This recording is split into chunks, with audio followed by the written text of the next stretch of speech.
ललना दर्द से कमरिया जाता पानी दर्द होता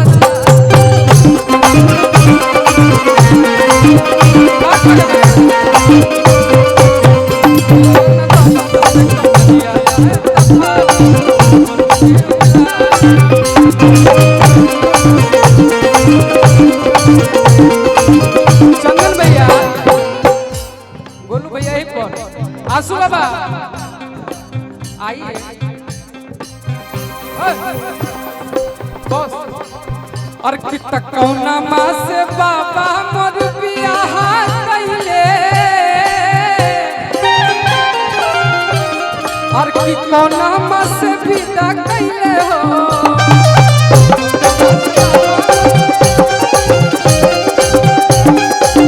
कौना माँ से बाबा मोर बियाह कइले और कौना माँ से विदा कइले हो ए ललना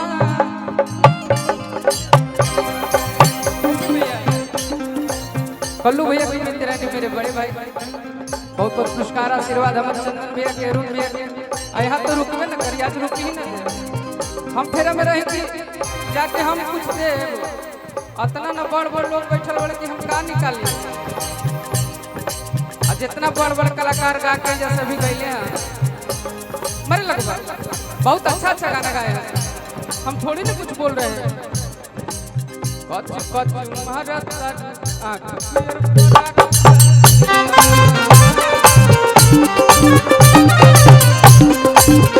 और एक और बात बता दी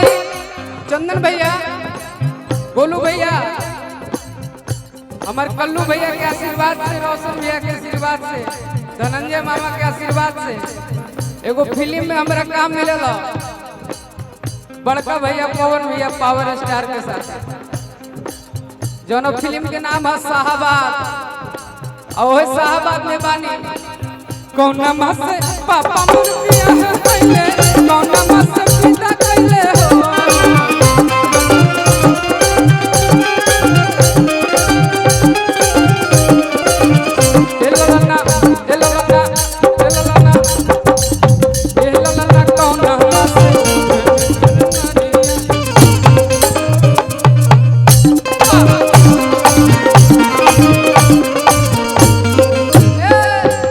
ए ललना कौना माँ से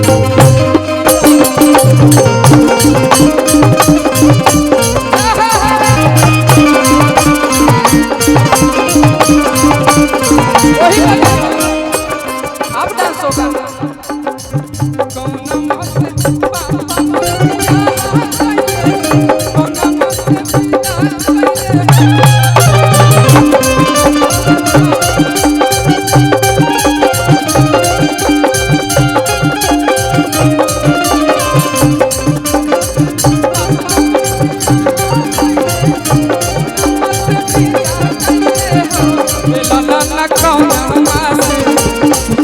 से जालिया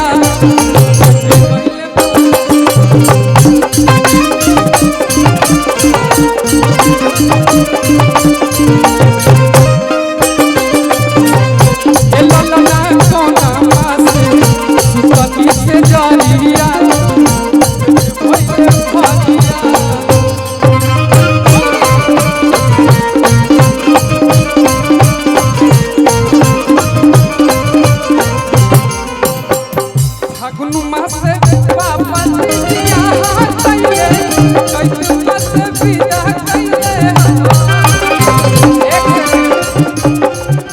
देखा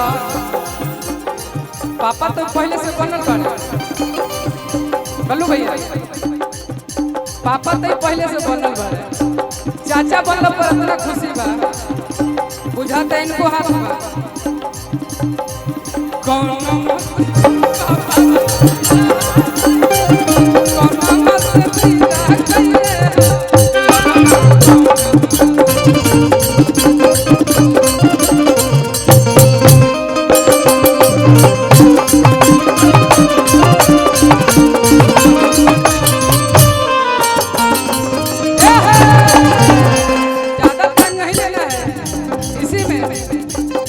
पूरा ही जिला जे बाज दे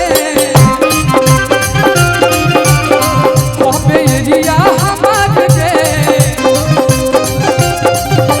पूरा ही जिला जे बाज दे एरिया हमार दे पूरा बीती जीवन तोरा साथ में रंगदारी मिलल बिना सत में सच्चाई न लागी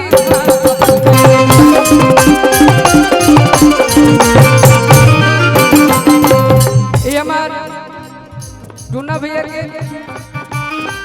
अरुण भैया के हेमंत भैया के बड़का भैया के द स्टर्न ग्रास होटल के जो ऑनर हैं उनका पसंदीदा गाना हमरा के कहले कि गाना जरूर सुने है रंगदारी में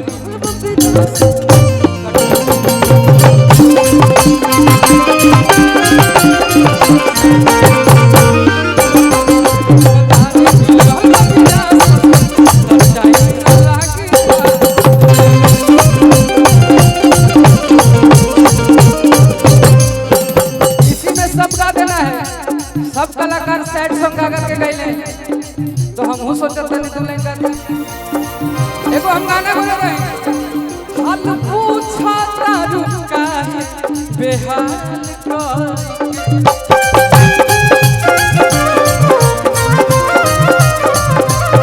सादा सपना के हमरा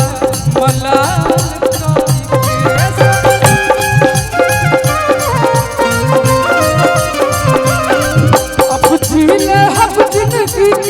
बेसवाल रहता अब जीने हम जिंदगी के बेसवाल रहता कोनो न चल जा जहाँ चल जा एक बार जब छू दिया छाप तो छूट ही न जाएगा कि बर्बाद कइले बर्बाद रहता ऐसा नाम कब के सही आपा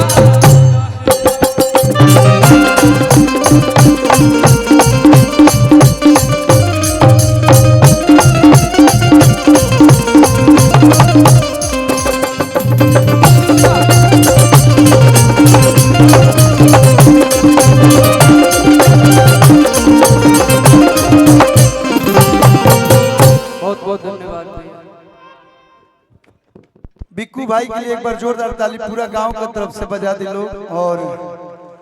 शाहबाद फिल्म में आप काम कर रहे हैं, हम सभी जितने भी यहाँ पे भाई हैं, हम सभी भाई इतना खुश हैं कि हमारे भैया बाबू गायक रहे। रियल जिंदगी में तो हीरो है भाई, रियल जिंदगी में इसके लाइफ में इतना ट्विस्ट है कि इसी पे वो प्रेम कहानी बन जाएगा। लेकिन शाहबाद फिल्म में आप काम कर रहे हैं, आई जिलवे शाहबाद हो पहले सब कहीं रहते ही बाबा गंगेश्वर महादेव जी बाणे भगवान करस Shahbad film super duper hit हो खबे करी, सुपर डुपर हिट हो गया। शाहबाद से एक और हीरो है जिसका नाम होगा शिव कुमार बिक्कू। जोरदार ताली बजा के आप लोग स्वागत कर दिलो। खुशी होला आज हम मतलब हो गए हमारो गायकी कर 16-17 साल, हमारो उम्र कमे बा, छोटे से गावत तनी यही गांव से हमारो शुरुआत भइल बा। खुशी होला कि ऐसन ऐसन भाई बने सन कि जोनो कहीं भी कार्यक्रम होके, हाँ ये तो प्रियांशु मेरा छोटा भाई है, ये सब छोटा छोटा भाई है, बाकी बड़का भैया लोग के कतार होने बढ़ नहीं। रोशन भैया सबसे बुजुर्ग सीनियर राइटर,